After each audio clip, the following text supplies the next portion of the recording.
Hello and welcome to Vedic Vidhata. So, as my favorite dialogue, after a very long time we are catching up, and we were just talking about strength of planets. I would like to complete strength of planets before this Diwali, so we can move forward to different topics. So, we talked about Sthanabal, that is positional strength. After that, we talk about Kalbal, that is timely strength. Now, there are a few different types of strengths of planet we are going to talk about. Not in too depth like what we had earlier. So, the next one is directional bal. Okay, the directional strength of planet. The strength of planet according to in which direction it is sitting. Directions are useful to understand how comfortable a person or a planet is. See, positional strength is about where the planet is placed. Now, in which place it is sitting. It's all about, let's say you are sitting in a desert, or you are sitting in a rainforest, or you are sitting in a city, or you are sitting on a beach. That's what positional strength is. So according to the environment of the place. Kalbal, as you all know, according to the time. Are you sitting in the morning? Are you sitting in the night? Are you sitting in the afternoon? In desert, if you are sitting in the afternoon, it is a completely different phenomenon than if you are sitting in night. So Kalbal is all about time. So directional strength, Digbal, is all about directions. So whether if you are sitting in, no matter whether you are sitting in desert, or say if you are sitting in rainforest, or you are sitting in beach, where you are looking, in which direction you are facing, that's the directional strength. Let's say Scorpio is desert and Scorpio is in 4th house. So now 4th house is desert. Sometimes say Scorpio is in 1st house. So in that case 1st house is desert. But the directions remain constant. So if you are sitting in 4th house, you are looking at the 10th house. If you are sitting in the 1st house, you are looking at the 7th house. So where you are facing depends on in which house you are sitting. Okay, so now considering planets, all the planets are comfortable in some houses, other planets are uncomfortable in some houses. Just to make some notes, Jupiter and Mercury have Digbal, that is the directional strength. We call it Digbal. Directional strength. And please note, Drugbal and Digbal are different things. Digbal is different than Digbal. Digbal is directional strength. So Jupiter and Mercury has directional strength in 1st house. Sun and Mars has directional strength in 10th house. Saturn has directional strength in 7th house. And Moon and Venus have directional strength in 4th house. Now you can find this literature anywhere in the internet. So why Vedic Vidhata? Okay. So now let's talk about why and how. Okay. Let's start with the 1st house. 1st house is your brain, is your mind. It's your head. It's what is happening inside your head. It gives you character. It gives you identity. Everything is 1st house. Your health. So, which planets are very important for your mind, your head, your health, and what defines you. It is Jupiter and Mercury. Since Jupiter is where your core energy is stored, that is Manipura Chakra. Jupiter is where you take guidance, your core values. It's what makes you what you are. Your head needs guidance. Everybody has the same brain. Why are people different? Because of the guidance and core values. So, Jupiter has its directional strength in first house. Now, Jupiter in first house watches the ninth house. And ninth house is the house of father. So, the core values is initially derived from father. And that's why Jupiter has its best strength in the first house. First house Jupiter is very good. Lord Ram had Jupiter in first house. See, he was absolute on his father's footstep. His father always used to fulfill his promises, so did he. Okay, people come first, family comes afterward. That's what Dashrath believed. Same was Ram. Because the core values are getting attached from the father through the ninth house. Jupiter is also the planet of karma. So the person always have core values. And Jupiter, see, in all the houses, if you see, Jupiter functions best in first house. Okay. And Jupiter functions worst in seventh house. It's best in the first house, worst in the seventh house. Similarly is Mercury. Mercury is your salt. You need salt for your mind function, sodium. Mercury is also your speech and communication. It's also something which defines you. It's your intellect, how you take decisions, your communication skills. It's again very bad in the seventh house itself. Is the main reason for divorces, communication issues, misinterpretations. In the first house, Mercury makes you Pandit. You know how to chant. The best way to utilize your vocal abilities is to learn chanting. You speak and give vibration towards your root chakra. You speak and give vibration towards your Manipura chakra. You speak yam and give vibration towards your heart chakra. So with proper frequency, proper pitch, proper pronunciation, proper chanting letters, you can heal yourself through chanting. You can change your DNA patterns. The best way to utilize your vocal strength is from chanting. The best utility of Mercury is chanting. When you chant, you convert your Akash Tattva into Agni Tattva. Your tongue changes Akash Tattva into Agni Tattva. So, the best utility of Mercury, the best utility of your speech or communication skill is your chanting ability. That is what is making you Pandit. Come on. What is the best way to utilize your voice? The best way to utilize your voice is to call God. Okay? If your voice can connect to the universe, if your voice can send signal to the universe,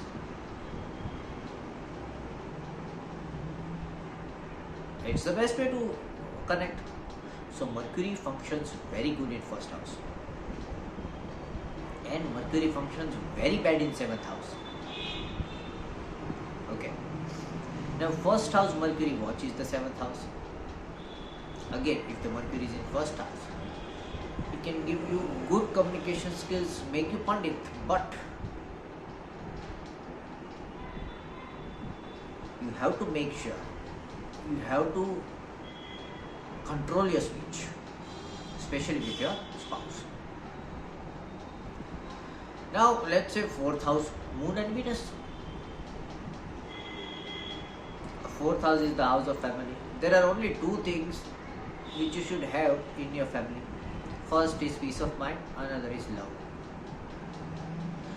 Venus gives best result in 4th house because where you have to give love, it is to your family, nowhere else. First house, give love to yourself, you become selfish. Second house, you love people who are actually helping you, but then you are selfish. Third house, again you are doing too much for others. 4th house is best because it's where only your love is deserved. Who all deserve your love is only your family members. Because Venus is best in 4th house. 5th house, you love your career so much. You spend your life over there. Does not get anything in return. Because everybody over there is people pleasers. Number 6, not very good. Very bad sex life. Diseases. 7th, you only love your wife or husband or spouse. It makes you self-centered. Number 8, Venus is also good, but not as good as 4th house Venus. Okay, because 8th house Venus is giving you long life, but it's your responsibility to give love to others. So you will have a long life, but yet you have to give love to others without asking it back in return. So it makes you devoid of love, but you are continuously giving that love to someone else. 9th house destroys your core values through lust. 10th house, you are seeking love from society. You are giving love to society, you are not giving love to your family. You are seeking love from others, not from your family. 11th house is actually good and bad both. 11th house Venus is good, but not as good as 4th house Venus. It is giving you luxury in life, good, but you always seek someone who loves you more. In this condition, again there is a problem. You will seek someone who loves you more. So in return, that person is always going to feel you are loving less. Okay. 12th house Venus, again it's good because the only good thing about 12th house Venus is you are getting luxury. Bad thing is you are getting very lustful people around you. Opening gate for prostitution. Okay, so Venus performs best in 4th house. The only people who deserve your love is your family. Moon is again direction, strength is in 4th house. Peace of mind. Where you are supposed to get your peace of mind, it is your house. Dharti no chero kar. You roam anywhere outside. Your peace of mind should be your house. It should be your home. It should be your family. If it's 1st house, it's you yourself. 2nd house, again your work, motivation, anything like that. 3rd house, it's like you are searching for it. You are fighting for your peace. 4th house is good because everyone in your family is attracted towards you. They are taking care of you. You are the center of attraction in your family. Everybody is treating you very nice way that you are having absolute peace of mind. 5th house, again you want to find your peace in your work, your society, your children's. Again you are finding it. You are not having it. 6th house, again you are having some problem sleeping at night. 7th house with your spouse, but again it's a restrictive thing. Only your spouse, very restrictive. So in absence of your spouse, no peace of mind. 8th house, very bad place for moon. You have to transform yourself, your thinking, your mindset, everything. Complete parivartan. 9th house, not very good, not very bad. Neutral. You are finding peace in a religious work, but that is again destroying your career. 10th house, making your career very good, making you very attractive in your society, everywhere. Everybody is loving you, but not your family. Again, whom you want to love you doesn't love you, everybody else is loving you. What's the matter? Say Mahatma Gandhi. Mahatma Gandhi had moon in 10th house. The whole India loved him. Who didn't love him?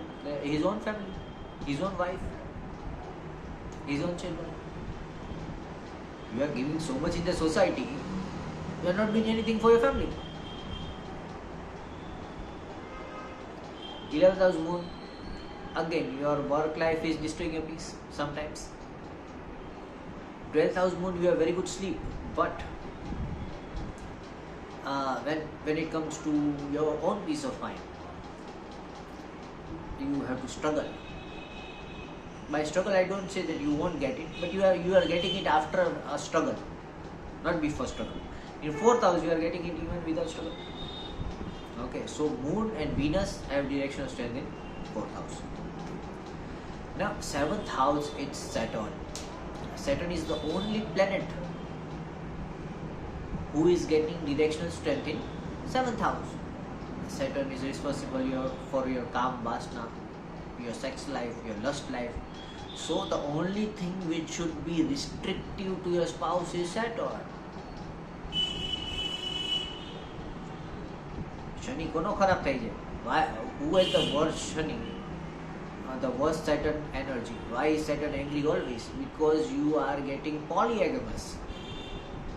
That's why, as the world is moving towards polyagamous thinking, you are continuously mixing the energy of different people into you.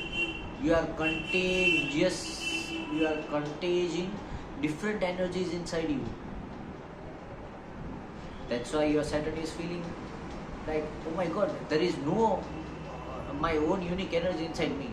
There are lots of people's energy inside me. You are having sex with too many people.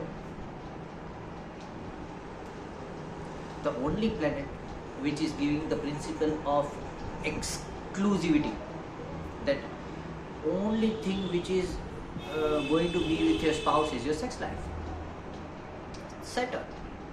So that is why Saturn is giving the best result in 7th house. That's the only thing you have to be exclusive with your spouse. Okay. So why are so many people troubled with Saturn? Because so many people are getting into polygamous nature. They want to have sex with multiple partners. So what is happening? Each and every time they are contaging the energy of different people. So at the end of the day, they have 10 people's energy inside them. Now if that person is again having sex with their partner, okay, it is again damaging their partner's energy. The sole intention of Saturnian energy is to be inclusive. Okay. So you have to preserve your own energy. My aura, my energy, my vibe is only exclusive to my spouse. So our energy, our vibe, our karmic depths, our karmic energy, everything is just inclusive to you and me. Now I am having sex with a third person. Now my karmic depths are again divided with that third person. That third person's karmic depths are again divided with me. So in return, I have to complete the karmic depths of that third person also, mine also, and also my spouse. Now if I indulge with the fourth person, I again have to finish the karmic depths of half karmic depths of that fourth person. That fourth person has to finish the half karmic depths of my wife and that third person. So now 4 people are dividing the karmic depths of each other towards each other. And why do you want to do that? Why do you want to do that? What if that person has a very bad karmic debt? All 3 will suffer. What if that person has a very good karmic debt? Their goodness is going to divide into 3 people, 4 people. And the good is going to diminish in their life. So preserve your energy, bullshit. Preserve your energy. Okay. Don't waste and contaminate your energy. Not contagious, contaminate. Don't contaminate your energy. That's why Saturn gives the best fruit in the 7th house. That's the only thing you have to keep to your spouse, your sex life. Okay, that's why Saturn is giving very good life. You heard the story of Sati Savitri. Okay, Sati Savitri, very common story in India. He can take his husband's soul back from Yamraj, the Lord of Death. Why? Because she was pure. She did not indulge into any sexual acts to any person except his husband. So now there are only two people's karmic energy connected to each other. And now if that person is indulging, and Saturn is also a karak of 8th house. Saturn in 8th house is going to give you long life, very long life. યમરાજની તેવડ છે તમને લઈ જાય તમારો શનિ હારો જાવ. So Saturn is giving you long life, but in return Saturn is asking, don't make blunders. Complete your karmic debt with yourself and don't take anybody else's karmic debt inside. That's all Saturn is asking. તમે તમારું કામ જાતે કરો અને બીજાના કામ માથે નહીં લ્યો. આમાં શું અઘરું છે સમજવું? આવો શું પ્રોબ્લેમ છે શનિને સમજવાનો? Okay, very simple thing is saying, you finish your own karmic debts and don't indulge into anybody else's karmic debt. But you indulge because of your sexual desires, because of your polygamous nature. Be monogamous. Complete your own karmic debt, complete your cycle. Simple as fuck. Okay. So Saturn is very good in 7th house. In all different houses, Saturn is somewhere good, somewhere bad. But the best placement is in 7th house. Okay, Saturn watches the 10th house from the 7th house. So if you count number 10, so it is the 4th house. Okay. 7, 8, 9, 10. Okay, 4th house. Saturn watches the 4th house. Okay, from the 7th house. Again, it takes all the darkness away from that house. Say there is no darkness in your family. What do you want in life then? Come on. Okay, so Saturn is very good over there. In the 10th house, the directional strength is Sun and Mars. 10th house is the house of work, is the house of labor, and Sun is the planet which is burning continuously. So, but you have always heard a kahavat, pasino pado, etla paisa male. Burn like the sun, and your career will boost. Okay, so Sun is very good in 10th house, makes you famous, but it's again going to make you work hard. You will have to do a lot of things for your for the society, for the people. Okay, for the people, for society, you have to continuously sacrifice.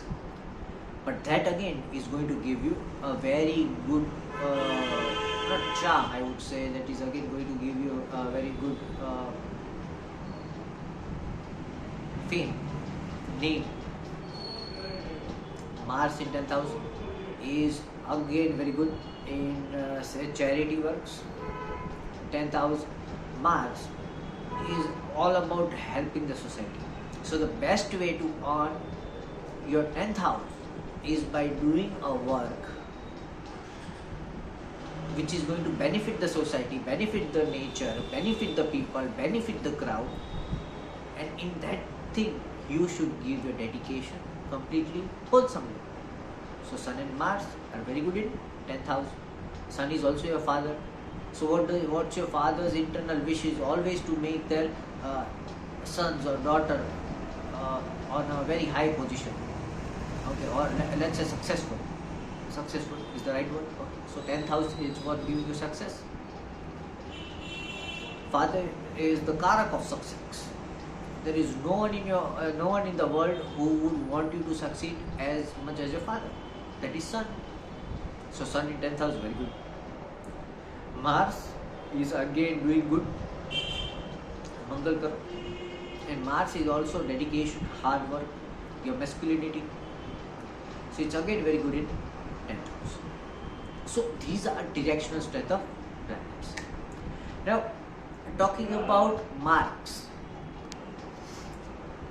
So talking about marks, let's say, see, the easy calculation is, if the planet is placed in its own house, like say Jupiter, Mercury in the first house, Sun, Mars in the 10th house, Saturn in the 7th house, and Moon and Venus in the 4th house. So Sun, Jupiter and Mercury sitting in its own house will get 30 marks.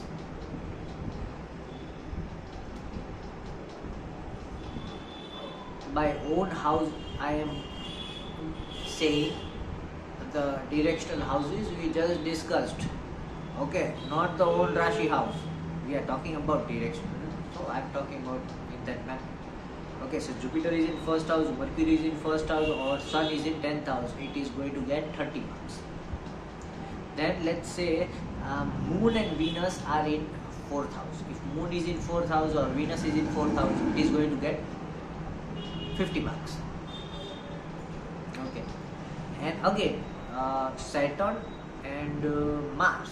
If Mars is in 10th house or Saturn is in 7th house, it is going to get 30 marks. Remember, we are giving marks and then putting it in a side way. First we give marks in the Sthan Bal, then we give marks in Kal Bal, and now we are giving marks in Digbal. So planets are getting either 30 marks or 50 marks. Okay. Now what if planets are not placed in the Kendra in this 4 house and somewhere else? So it's a very easy calculation. Say 180 degree.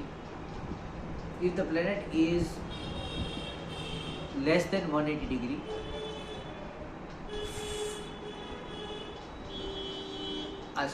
more than 180 degree from its directional strength.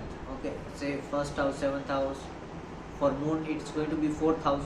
So if from the 4th house, Moon is placed more than 180 degree, that is above the 10th house, then you have to divide the degrees by 3 and see where it is coming, and that much marks you are going to give. Okay, say Jupiter is in not in 1 to 7 houses and more than 180 degree, that is from 8 to 12th house. Again, you have to divide the degree by 3 and see where it comes, and accordingly you have to give marks, and that would be the accurate marks in the Digbal.